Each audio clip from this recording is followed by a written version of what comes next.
Telinga berdengung seperti kemasukan air di telinga. Nah, ini adalah pertanyaan dari Yani. Pertanyaan itu, ada sensasi dengung seperti kemasukan air di telinga saya, dok.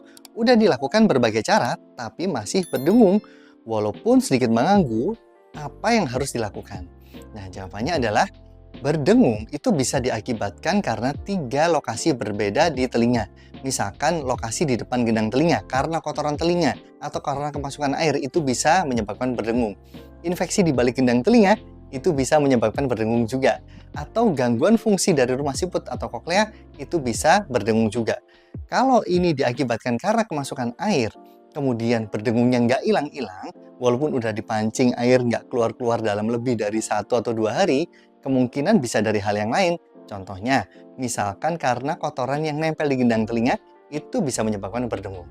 Kondisi ini penting untuk ke dokter ya, untuk dievaluasi secara langsung. Telinga keluar cairan udah lebih dari 2 bulan, padahal udah minum antibiotik. Perlu nggak sih ke dokter lagi? Ini pertanyaan dari Fitri. Jadi, kalau misalkan telinganya itu keluar cairan, udah sampai 2 bulan, tetap saya sarankan untuk ke dokter. Karena dokter itu akan memberikan terapi obat sesuai dengan keluhan pada saat itu. Misalkan pada hari yang paling awal diberikan antibiotik A. Kalau misalkan belum sembuh menggunakan antibiotik A dalam waktu misalkan 5 hari ataupun 1 minggu, dokter akan mempertimbangkan jenis antibiotik yang lain berdasarkan pemeriksaan fisik pada saat itu. Jadi, teman-teman nggak boleh nih sembarangan pakai antibiotik, apalagi mengobati sendiri. Pada kondisi infeksi seperti ini penting banget untuk rutin atau rajin ke dokter untuk mendapatkan terapi yang maksimal. Kalau telinga kemasukan air, boleh nggak sih ditetesin air lagi supaya airnya keluar? Nah, ini adalah pertanyaan dari Stefani.